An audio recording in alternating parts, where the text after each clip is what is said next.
a ver cómo lo que es la parte de la salud hepática, tanto lo que son parte aguda como crónica.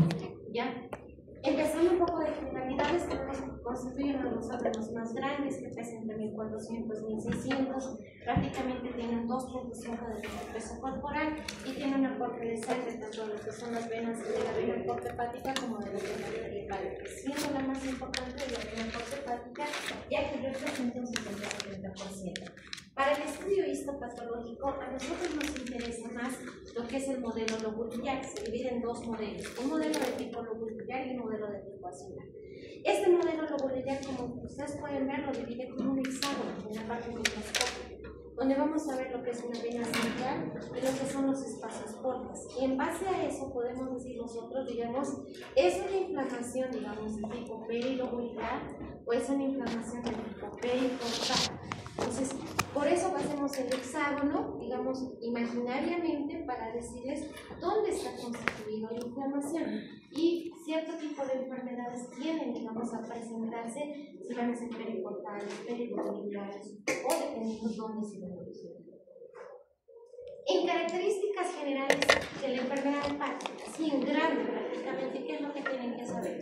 Es un proceso insidioso. La enfermedad hepática muy raramente se va a manifestar como algo agudo, más que todo va a ir prácticamente a ser crónico. ¿Cuál es la patología hepática más importante que han escuchado? La cirrosis. La cirrosis tiene que ser ¿qué? Crónico, es algo prácticamente que ha evolucionado. Por lo tanto, les he dicho, la mayor parte se va a dictar en estado crónico. Por otra parte, tiene una incidencia de 72 casos por cada 100.000 habitantes y es responsable de más de 27.000 muertes, dependiendo prácticamente en general de todas las populaciones. Vamos a tener diferentes tipos de respuesta, ¿ya? Desde lo que es prácticamente una degeneración, que es prácticamente la degeneración, que es un proceso prácticamente celular, pero este proceso celular reversible es igual a decir me he hinchado, es igual a decir se ha edematizado. Es lo mismo prácticamente. O en algunos casos, cuando hay demasiado de algo, empieza a acumular, empieza a aparecer manchas, puntos a nivel de lo que es el hígado, que son las acumulaciones celulares. Han llevado eso al primer tema. ¿Cuáles son las acumulaciones intracelulares más importantes? ¿Qué podemos acumular dentro de nosotros? Clásicas preguntas de examen. ¿Qué acumulan los viejitos? Vamos a encontrarlo a nivel cardíaco, vamos a encontrarlo a nivel hígado y a nivel renal. La lipofusina. Si les ponen alguno de que acumulación en un paciente adulto mayor, es clásica la lipofusina. En otros casos, por ejemplo, en un paciente gordo, en un paciente prácticamente obeso, alcohólico, ¿qué va a acumular? Grasa. La acumulación grasa, que es uno de los primeros cambios adaptativos celulares. Por otra parte, ¿qué puede pasar? Puede entrar en una necrosis o en una apoptosis. ¿Qué es necrosis?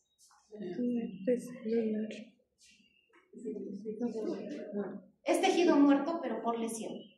En cambio, la apoptosis es tejido muerto, pero porque ya me tengo que ir, ya he cumplido mi función.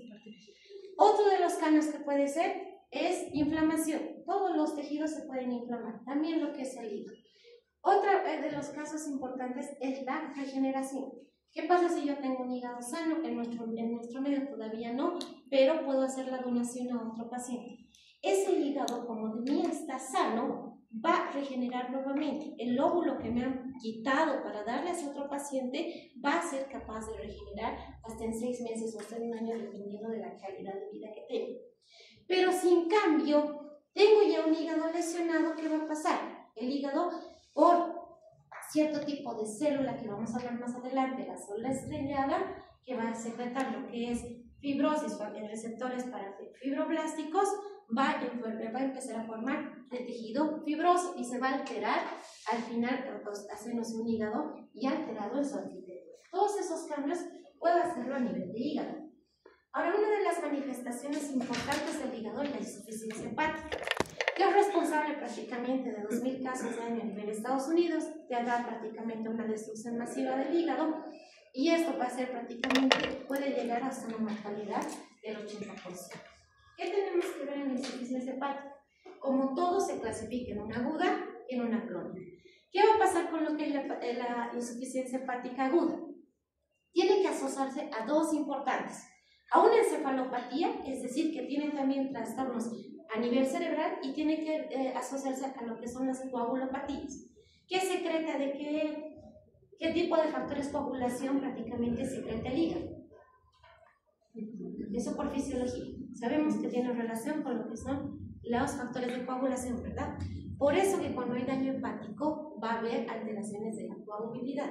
Entonces, cuando hablamos de insuficiencia hepática aguda, tenemos que ver que tiene que haber encefalopatía más coagulopatía. ¿Cuándo va a aparecer? Prácticamente puede aparecer a las 6 semanas o a los 6 meses del diagnóstico inicial. Ahora, puede haber casos fulminantes. Por ejemplo, cuando hay cierto tipo de medicamentos, especialmente cuando tienes un trastorno suicida, que van a hacer un daño hepático fulminante. Por ejemplo, el paracetamol. Si intentas prácticamente quitarte la vida con paracetamol, el primer órgano que va a ser afectado, y es clásica pregunta de examen, es el hígado, y se va a hacer una necrosis de tipo centronuclear. Entonces, estos pacientes pueden fallecer por lo que es una insuficiencia hepática aguda. En cambio, otros, por ejemplo, cuando tienes trastornos depresivos y te dan ciertos medicamentos, tienes que también ver la parte renal, porque puedes prácticamente intentarte suicidarte tomando estos medicamentos, pero van a ir a afectar a la parte renal. Entonces, de ahí la parte de farmacología, que hagan hincapié, digamos, dónde daño, al hígado, a la parte renal, a tal lugar, y de ahí prácticamente que van a darse cuenta cuando, digamos, se han tomado algo por demás, qué órgano va a dañar más. Es decir, ¿qué va a ocasionar la insuficiencia hepática aguda? Por eso es la parte aguda, porque va a ocasionar una necrosis hepática masiva. Las principales, especialmente fármacos o toxinas. De esta, ¿cuál es la más importante? Les decía, el 50% se debe a lo que es prácticamente la ingesta, pero aguda o masiva de paracetamol. Lo que les decía, los antidepresivos, hay que tener cuidado, 14% de la gente suele fallecer por una necrosis de esto. Más frecuentemente, infecciones como ser la hepatitis B, la hepatitis A, o en algunos casos hasta la hepatitis inmunitaria. Ya cuando hablamos prácticamente de una insuficiencia hepática, pero a causa de una hepatopatía crónica, es decir, la hepatopatía crónica le ha llevado a una insuficiencia hepática, estamos hablando prácticamente de algo crónico. Por lo tanto, no todo paciente con cirrosis va a terminar en insuficiencia hepática, y no todo insuficiente hepático crónico tiene que tener cirrosis. Sabemos que, por ejemplo, un paciente con insuficiencia cardíaca derecha, ¿qué órganos van a estar lesionados? Porque es al revés. El hígado, después. ¿Por qué se hincha ese paciente?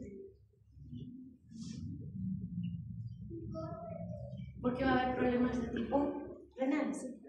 Entonces, ese paciente puede ser que no tenga problemas hepáticos, pero termine en insuficiencia hepática por problemas corazón, cardíaco y renal. Lo vamos a ver más adelante.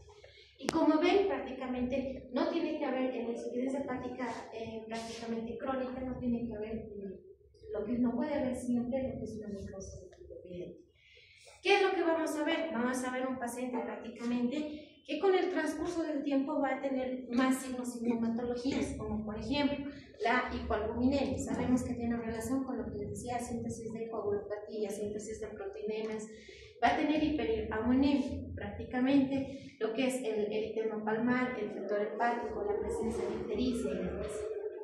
Dentro de lo que es los diagnósticos, el aumento prácticamente de las aminotransferasas, concentraciones altas de amoníaco y lo que son los aumentos de las proteínas.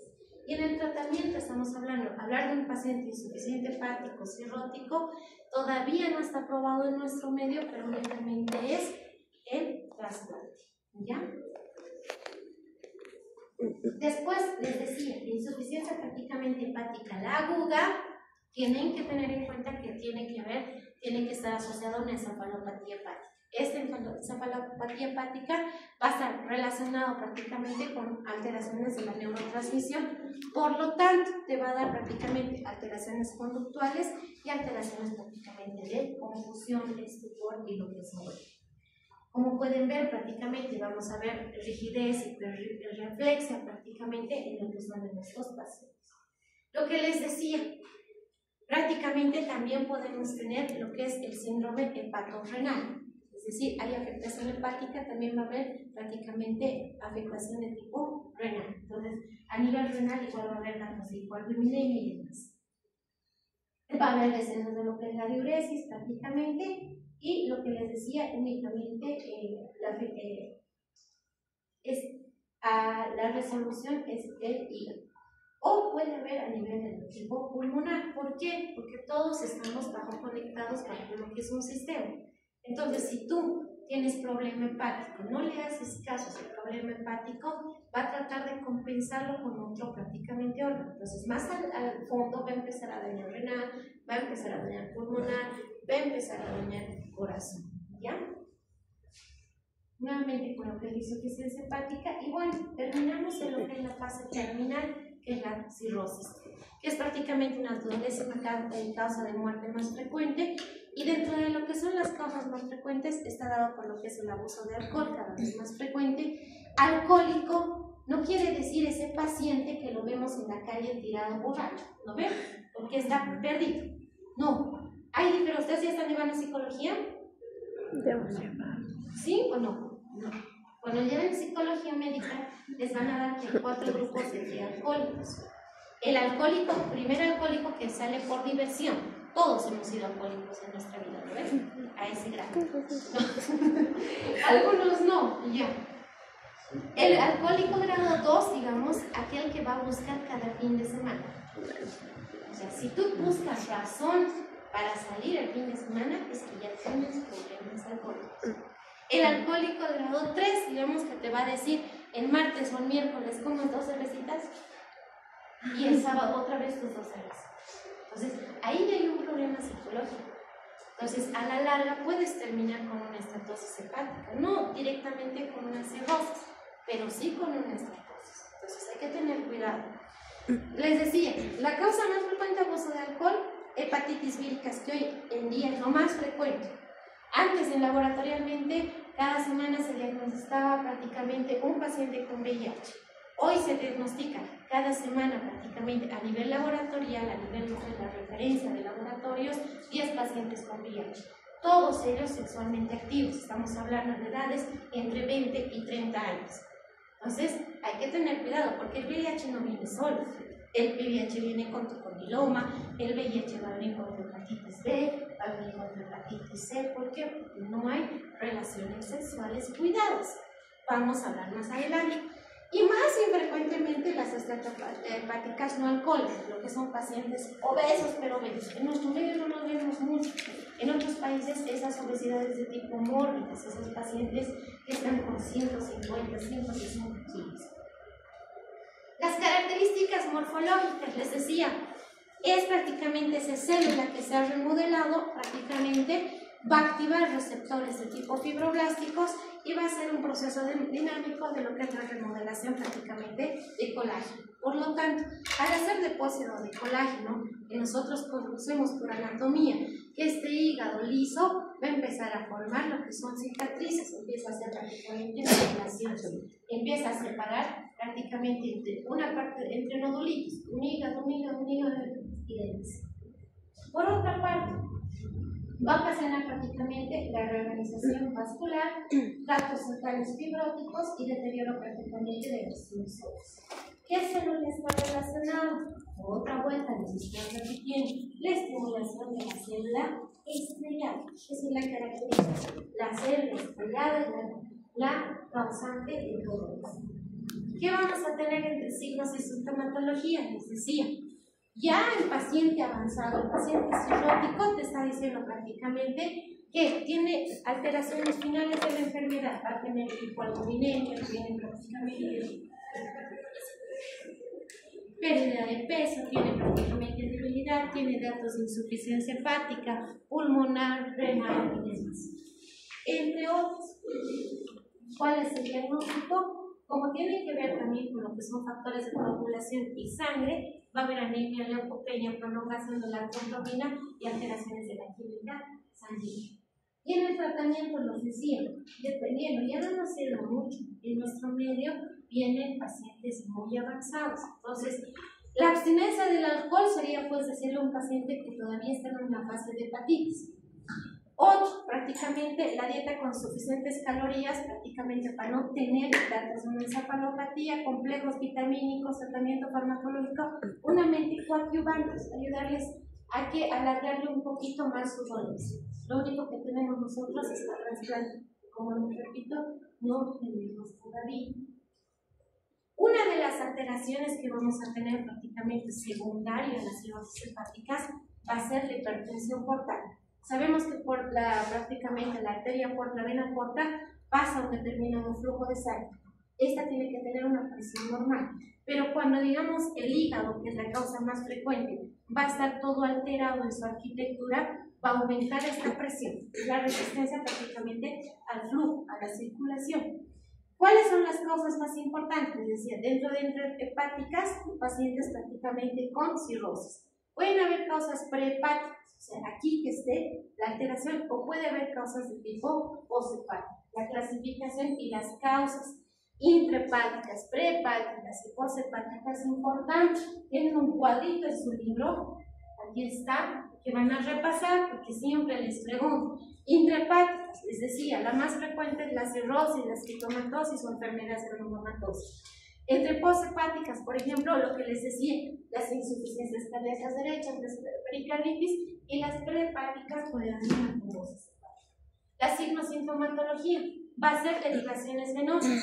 Vamos a tener un paciente así edematizado con hipertensión portal y por lo tanto esta sangre que tiene tanta resistencia a pasar, ¿qué va a empezar a hacer? Va a empezar a buscar otro lugar para salir. Entonces, ¿qué hacen las varices esofágicas? ¿Han debido ver esto en patología? La ictericia, que es otra de las signos de sintomatología, es cuando te pones amarillo. Bueno, ¿por qué esa producción amarilla? Porque hay una sobreproducción prácticamente de bilirrubina y está ocasionando prácticamente una obstrucción del flujo. Como pueden ver, es una alteración prácticamente entre la producción y entre la eliminación. Dependiendo igual de las causas, tienen que saber si estamos hablando de una bilirrubina no conjugada o una bilirrubina conjugada. ¿Cuál es la más peligrosa? La no conjugada. Eso es más importante en lo que son niños pequeñitos, especialmente los primeros nacidos. La mayor parte de nosotros son bilirrubinas conjugadas. El diagnóstico es la prueba de bilirrubina, pruebas de hepatitis, porque más probablemente patología hepática, pruebas de función hepática. Entre otras que vamos a ver la colestasis. ¿Qué es la colestasis? Es la alteración patológica del deterioro de la formación de bilis. Todos formamos bilis, absolutamente todos. Eso de que tiene bilis está mal dicho, ¿no ven? Prácticamente todos formamos bilis, prácticamente unos más que otros, y en eso prácticamente es como, el bilis es prácticamente como algo mucoso. Como es tan mucoso, prácticamente puede, en caso de que haya una obstrucción, especialmente lo que son los cálculos biliares, se puede obstruir y hacerte lo que es una colestasis. Es decir, empezarte a teñirte el hígado, empezar a hacer depósitos medio marronazos, medio verdosos a nivel de lo que es el parénquima hepático. ¿Ya? Vamos a tener la sintomatología, que vamos a ver el prurito, vamos a ver ictericia en estos pacientes. Y el diagnóstico lo vamos a ver con elevación de fosfatasa alcalina y de las transaminases. Y el tratamiento, la causa más frecuente que les he dicho es piedras en la vesícula. Eso ocasiona prácticamente que se obstruya este flujo. Por lo tanto, la colecistetomía. ¿Ya? Vámonos a lo más importante. Aquí van a echar énfasis en lo que son las hepatitis víricas. Las hepatitis víricas tenemos que ver, podemos tener otras causas, la fiebre amarilla, la vírica, la tuberculosis infecciosa, pero tenemos también las propias, que estamos hablando prácticamente de las familias de los hepatovirus, ¿ya?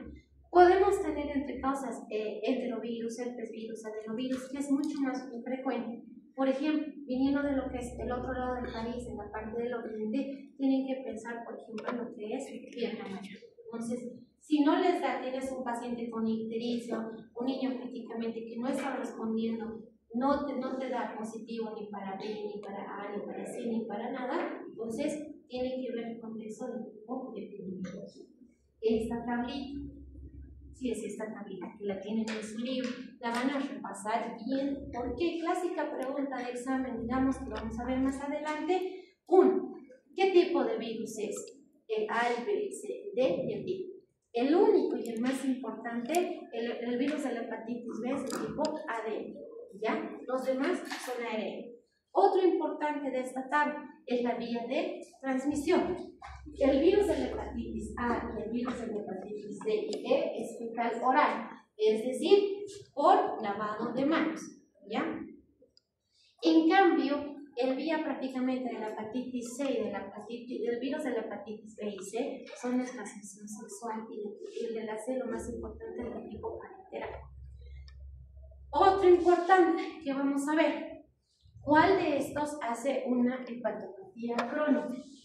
Entre más importante es la hepatitis C. O sea, si tienes hepatitis C, te has contagiado por alguna mala suerte, prácticamente tienes un 80% de riesgo a que tú vayas a hacer una hepatopatía. El hepatitis B tiene un porcentaje del 10%.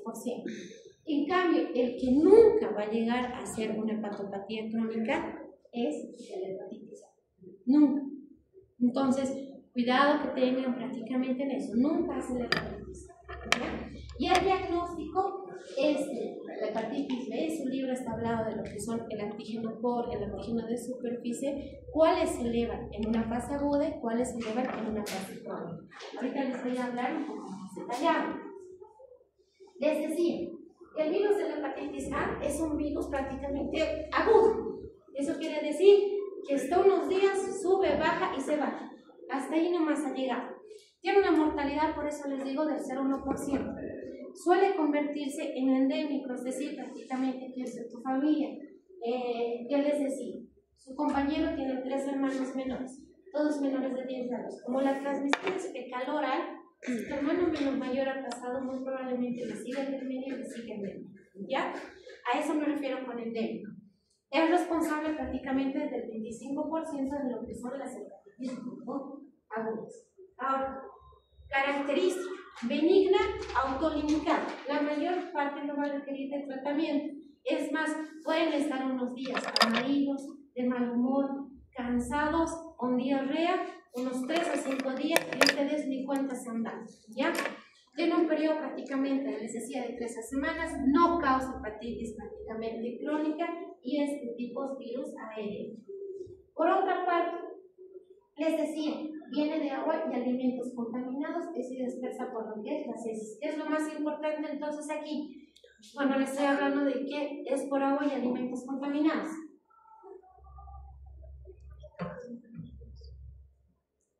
Tienen que ser lavado de manos, ¿ya? Y ahí lo más importante. Ahora, algo importante para lo que es prácticamente dentro de la patogenia, les decía, hay aumento de la inmunoglobulina E. Las signos sintomatológicos, les voy a decir. La enfermedad febril esporádica, es decir, puedes tener picos de fiebre o no, prácticamente, cansancio, pérdida del apetito e ictericia con diarrea. Como les decía, algunos no se pueden dar ni cuenta.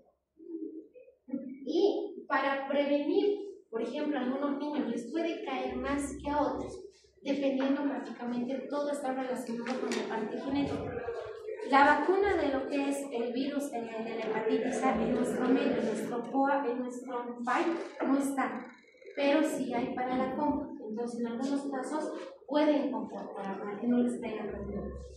Vámonos a lo que es el virus de la hepatitis B. Esto igual van a tener esta parte, este cuadro lo van a tener, van a repasar bien. El virus de la hepatitis B puede cursar con una hepatitis aguda. 70% puede ser una enfermedad subclínica. Igual, prácticamente puedes tener signos o síntomas no tan relevantes. Pero ya con una enfermedad ictérica prácticamente más profunda, puede hacerlo un 30%. De este prácticamente 30%, ¿cuántos van a ir? Más del 90% se va a recuperar.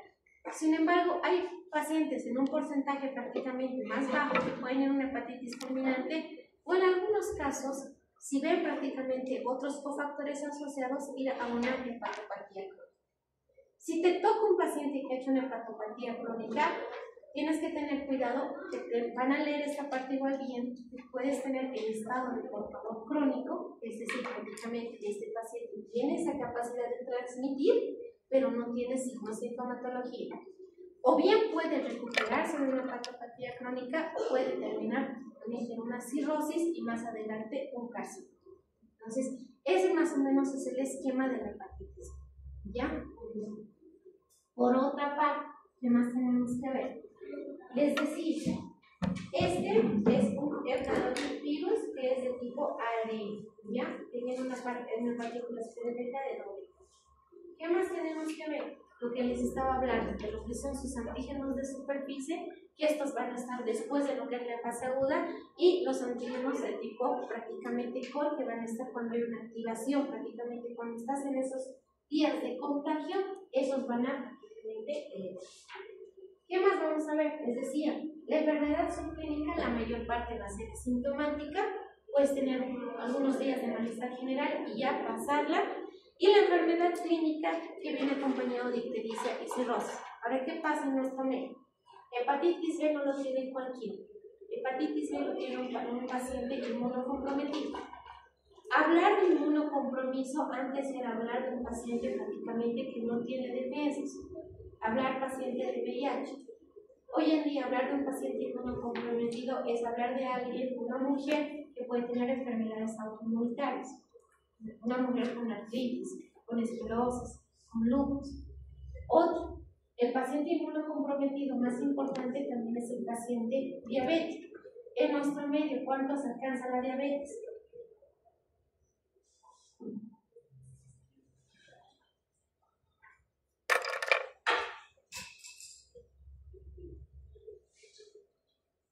Viendo afuera, de 10 pacientes, ¿cuántos tienen prácticamente sobrepeso? Porque eso es lo que tienen que aprender a hacer a mirar. No pueden, ustedes ya son estudiantes de medicina. Van a empezar a reconocer a medida que avancen en psicología que es un paciente problemático, un paciente HI, un paciente... Hay todo tipo de pacientes, entre ustedes y todo. ¿Cuántos tienen sobrepeso en la calle? De 7 a 10. El Alto es la segunda ciudad a nivel Bolivia con más sobrepeso y más obesidad. Entonces, estos pacientes no vienen solos únicamente con patología cardíaca, vienen siempre acompañados, siempre está la diabetes. La diabetes, la mayor parte llega a patología renal y la renal viene acompañado de patología hepática, ¿ya?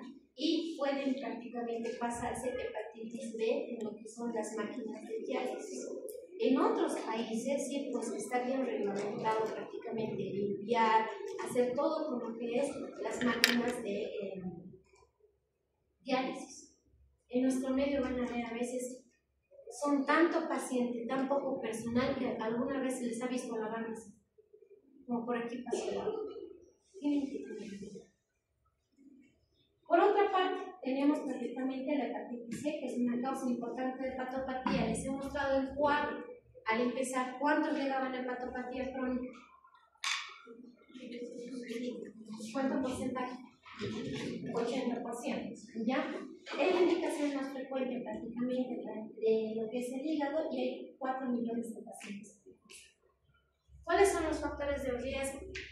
Entre esto, el abuso de sustancias, el 54% que usa sustancias intravenosas, lo que son las múltiples parejas sexuales, ¿ya? Lo que en nuestro medio, lo que hoy en día es prácticamente tan importante. Por otra parte, va a pertenecer a la familia de las pleuroviridades, que prácticamente está codificada como la proteína. Después tenemos el virus de la hepatitis C, que por decirles, este virus solito no tiene gran importancia. ¿Qué es lo más importante del virus de la hepatitis C? Que está prácticamente asociado, siempre va a haber prácticamente una coasociación con el virus de la hepatitis B. ¿Ya? Si tienes un paciente con hepatitis B, buscale prácticamente hepatitis B. ¿Ya? Es lo más importante del virus de la hepatitis. Por eso les decía El virus de la hepatitis B más la D puede llevarte a lo que es una hepatopatía aguda, una enfermedad prácticamente clínica, con icterícia y demás. Solo va a ser transitoria y de autolimitada. Y la hepatitis D prácticamente, la E, perdón, es una enfermedad entérica, más es considerado prácticamente por un estado de zoonosis que se transmite en lo que son animales. Es muy infrecuente, pero porque ahora, digamos, estamos tomando cada vez las zonas mineras cada vez están entrando más, ¿verdad? Entonces puede haber una transmisión de virus. Vámonos a otras causas de hepatitis, que es mucho más infrecuente, pero hablamos de lo que son la hepatitis autoinmunitaria. Es decir, como toda enfermedad autoinmunitaria no le reconocen las proteínas propias del hígado y empieza a atacarlas. Predominantemente, prácticamente en mujeres, hasta un 78%, tiene a afectarse especialmente a la raza blanca en lo que es el norte de Europa y va a llegar de más del 50%, sino 40-50% a lo que es una cirrosis. Dentro de otras infecciones les hablaba prácticamente las infecciones parasitarias. Es bastante frecuente en nuestro medio tener ¿qué parásitos están rondando entre lo que es nuestro medio?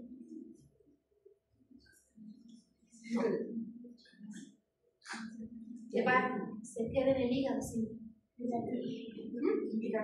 El quiste, quiere decir, puede ser a nivel pulmonar, puede ser viral. Hay harto en nuestro medio a nivel hepático. Entonces, es una de las infecciones parasitarias más comunes.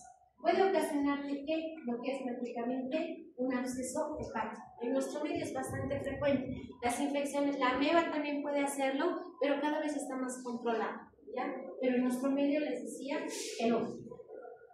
Son lesiones solitarias múltiples que tienen diferentes diámetros y prácticamente puede hacerte, por decir, una infección por echinococos, hacerte una estructura quística, como pueden evidenciar en la figura. Fíjense prácticamente, aquí tenemos una estructura extendida de lo que son abscesos. Por otra parte, tenemos la que está inducida por fármacos y toxinas. Lo que les decía, la lesión medicamentosa es infrecuente. Cuando tienes lesión medicamentosa es más frecuente porque tienes trastorno de tipo suicidio, ¿ya? Los medicamentos como tal no van a ocasionar, digamos, un 10% únicamente hacia reacción adversa de dañar el hígado, solo el 10%. Pero si tienes una hepatitis fulminante es porque has hecho un consumo de tipo excesivo, ¿ya? Por otra parte, puede ocasionar por una toxicidad prácticamente directa, por una producción de una citoquina activada o por mecanismos inmunitarios. Vámonos a otro, lo más importante, la hepatopatía aguda. Es un problema a nivel de lo que son países desarrollados, prácticamente el 50% de nosotros prácticamente va a consumir alcohol y es una causa de 27,000 casos de muerte. Por tanto, hay tres formas de esteatopatía hepática: la esteatosis, la hepatitis y la cirrosis. Ahora, algo importante aquí: la esteatosis y la hepatitis son tratables, es decir, si tú vas al médico por dolor, ardor y demás, y te dicen que tienes una hepatitis, hay alteraciones macroscópicas que pueden llevarte a lo que es decirte o sugerirte que hay hepatitis, ¿ya? Por lo tanto, si paras, cambias tu dieta, cambias prácticamente ese consumo, puede ir a un dato irreversible. Lo que no va a ser prácticamente irreversible es ya la cirrosis. Entrar en una cirrosis ya no es reversible. Por tanto, les decía, 80 gramos de alcohol ya produce una cirrosis leve irreversible. ¿Cuánto tiene un vaso?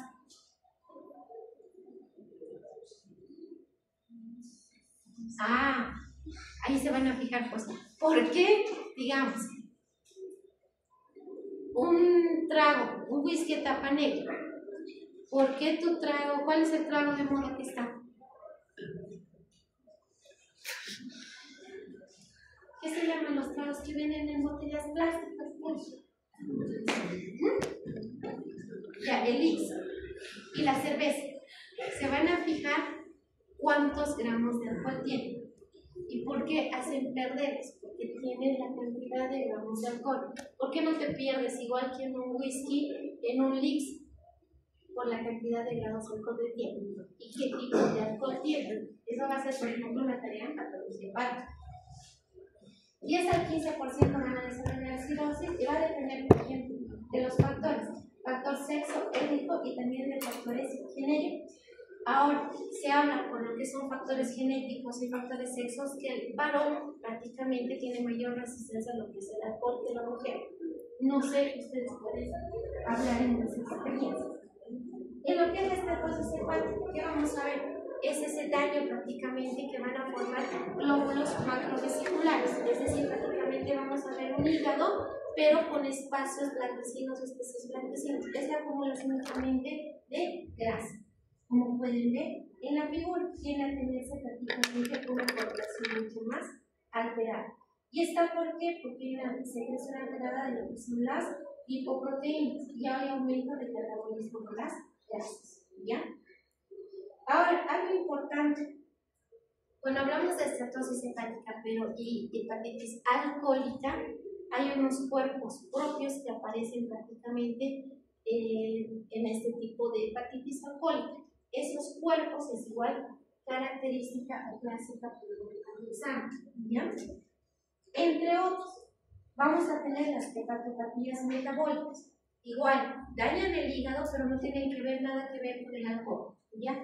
Podemos tener entre las causas más frecuentes pacientes, les decía, esos obesos mórbidos, ¿ya?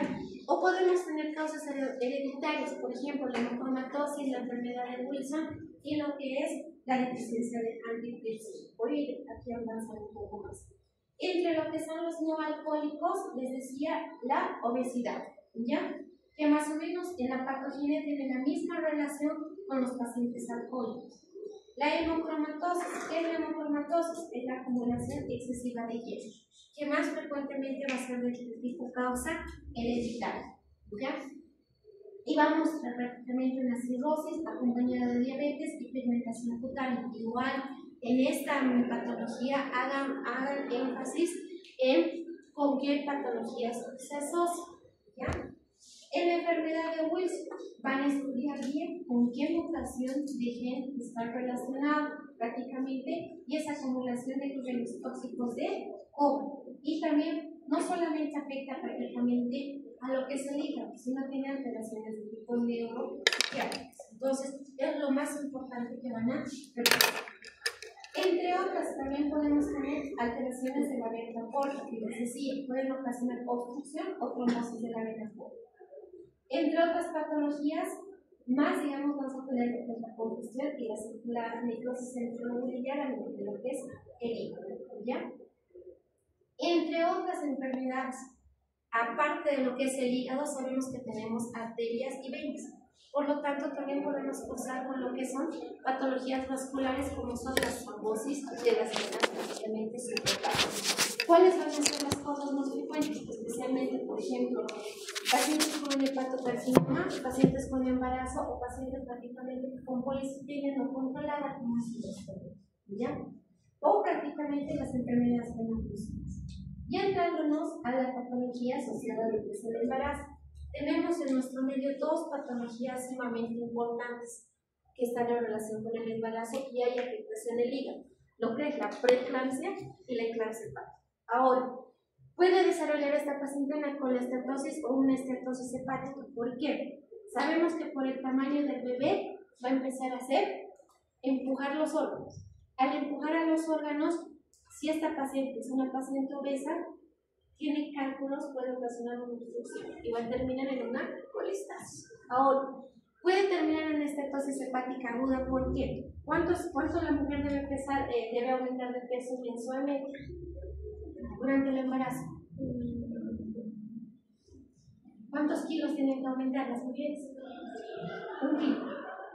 Entonces, 9 meses, ¿cuánto te va a dar? 9 kilos, 10 kilos. Listo, hasta ahí puedes aumentar. No es subir 15, no es subir 20. Hay mujeres que suben 20 kilos. Hay mujeres que suben por mes 3 kilos. Eso es anormal, eso no está bien, ¿ya? Ahora, aquí igual, lo más frecuente en nuestro medio, pero es frecuente, es la preeclampsia. Es decir, hay hipertensión arterial en estas mujeres hay prácticamente proteinuria, es decir, está saliendo proteínas por la orina, y hay edema periférico. Y la diferencia entre una preeclampsia y enclampsia es que en la eclampsia ya empieza a haber convulsiones, ¿ya? Algo muy importante. Es prácticamente una tasa, a esto aumenta la tasa de mortalidad tanto en la mamá como en los niños. Y como hay hipertensión, ¿cuáles son los dos cambios de hipertensión que se dan a nivel de las arterias? Eso le digo en patología vascular. La del tipo hialina y la otra que se llama. La otra que te pinta como en capas de cebolla, ¿qué es?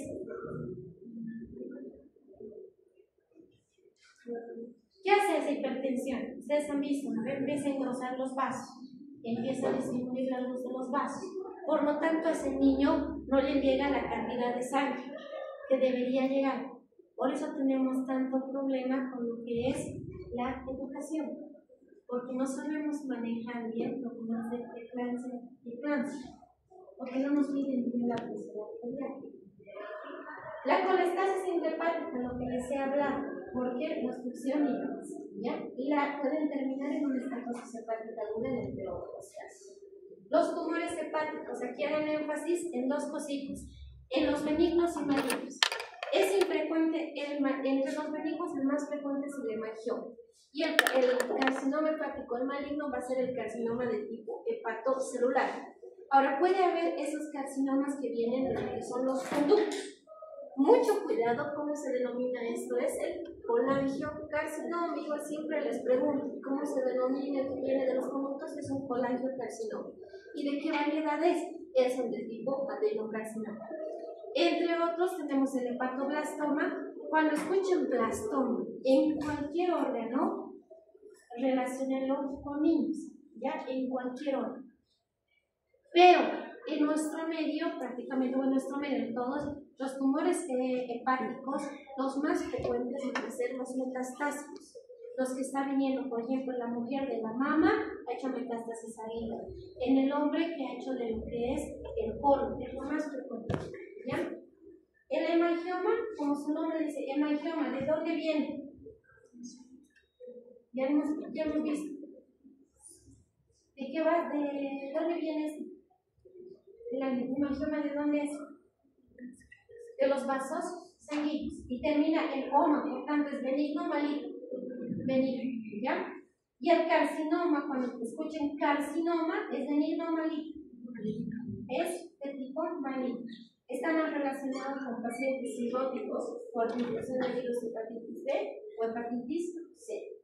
¿Qué es lo que tienen que ver? Alteraciones del hepatograma, por ejemplo, alteraciones de las transaminasas y prácticamente de la fosfatasa alcalina, los marcadores. Microscópicamente, vamos a ver variedades traviculares y la variedad fibrolamelar, es lo más frecuente. Fibro, ¿por qué? Este azul que ustedes están viendo es formación de tejido fibroso, ¿ya? Y ahí que viene. Vámonos a lo que son vías biliares. En vías biliares tenemos que tocar lo más frecuente, el proceso inflamatorio, la colecistitis, que puede ser aguda o que puede ser de tipo crónico, ¿ya? Todos tenemos en un momento de nuestras vidas colecistitis crónicas, ¿ya? Ahí están las piedras ahí, como la vesícula ciliar es un saquito, estas piedras están ahí nadando. Hacemos colecistitis aguda cuando va y en el cuello prácticamente se clava y no se puede mover. Entonces, ahí hacen lo que es una colecistitis aguda. Es bastante frecuente en nuestro medio, toda paciente que se haga sacar su vesícula tiene que ir a estudios patológicos. He visto, cada vez hay clínicas más chiquititas que se operan prácticamente de vesícula y los botan su vesícula. Jamás se bota una pieza. Jamás han debido ver ustedes en la apéndice. Puede cursar con una apendicitis aguda, pero puede ser cáncer, porque su clínica es igualito que una apendicitis aguda. Entonces, nunca boten una pieza, todo se lleva a estudio histopatológico y es cuestión de hablar con los pacientes para decirle, tiene que ir a hacerse este estudio. He visto prácticamente que cada vez estamos encontrando más casos de cáncer de vesícula biliar, ¿ya? Les hablamos. Tenemos prácticamente las litiasis, puede ser prácticamente desde microlitiasis de 0, 1, 2, 3 centímetros hasta litos tan grandes como podemos ver. Las colecistitis agudas, ¿qué pasa? Como les he dicho, cuando en este cuello se tranca prácticamente una de estas piedras, pero se tranca de manera inamovible. Ahí va a desarrollar una colecistitis aguda. Es todo un proceso inflamatorio que termina prácticamente en una necrosis de la pared. Por eso, prácticamente, si te duele, tienes que ir a CTB. Puedes estar diciendo una colecistitis crónica. Pero si haces ya una aguda ahí mismo, o sea, se ha trancado, vas a terminar la necrosis, puede perforarse en el peor de los casos. Y la operación de emergencia siempre es más riesgosa que la que una que está prácticamente planificada o programada. ¿Ya? Les decía, la cole aguda, inflamación aguda, ¿por qué? Porque hay una obstrucción a nivel del cuello. La patogenia prácticamente se va a deber a qué? A todo lo que es un proceso inflamatorio de tipo agudo. Por lo tanto, ¿qué vamos a ver? Va a estar aumentado el tamaño, va a tener un color rojo más brillante. En la serosa, es decir, en la última capita, va a tener depósitos de fibrina y puede formarte, en algunos casos, hasta pus. ¿Ya? Bueno, les decía, en cambio en la colecistitis crónica no vas a tener ese agrandamiento tan grande prácticamente, no vas a tener ese engrosamiento y la mucosa suele estar preservada, pero estamos hablando igual de un proceso inflamatorio crónico, ¿ya? Y en algunos casos puede llevarse a lo que es una colangitis. Hay microcálculos. Esos microcálculos tan chiquititos pueden salirse e ir a obstruir aquí uno de los conductos. Eso es más peligroso todavía. Eso te va a llevar prácticamente a una colangitis. O puede llevarse prácticamente a una coledoclitiasis. Eso sí, nadie te sabe. Ahí te pones amarillo, prácticamente tienes un dolor insoportable y te tienen que programar sí o sí una ERCP, es decir, entrar con unas pincitas y te tienen que sacar esos microcálculos. Pero eso es más riesgoso, porque ¿cuánto mide un conducto? Unos 5 milímetros. Entonces, tienen que tener experiencia y todo para entrar y prácticamente retirar esa piedra.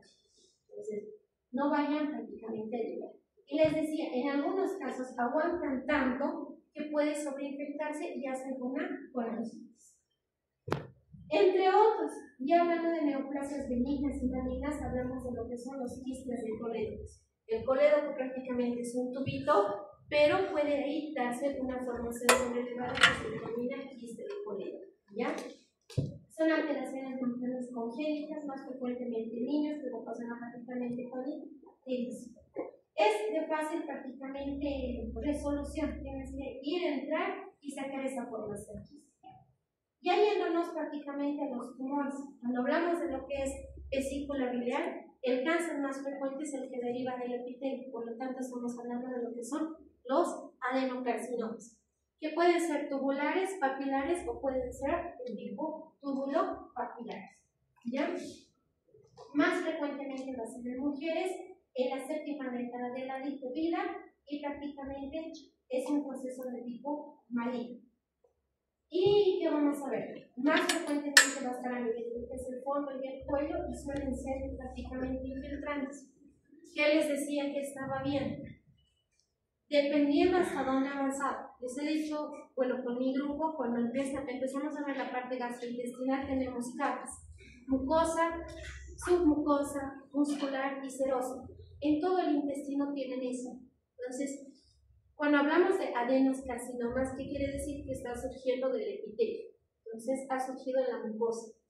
Dependiendo hasta dónde avance, nosotros le damos una estratificación. Si ha avanzado hasta la muscular, se ha avanzado hasta la serosa, o en el peor de los casos ya está yéndose ahí, ¿ya? Entonces tienen que tener cuidado con lo que es patología de vesícula biliar.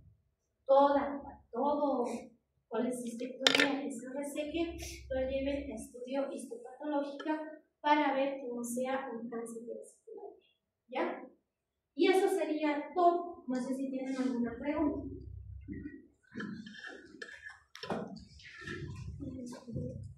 Si no tienen, eso es todo. Están todos los puntitos del libro.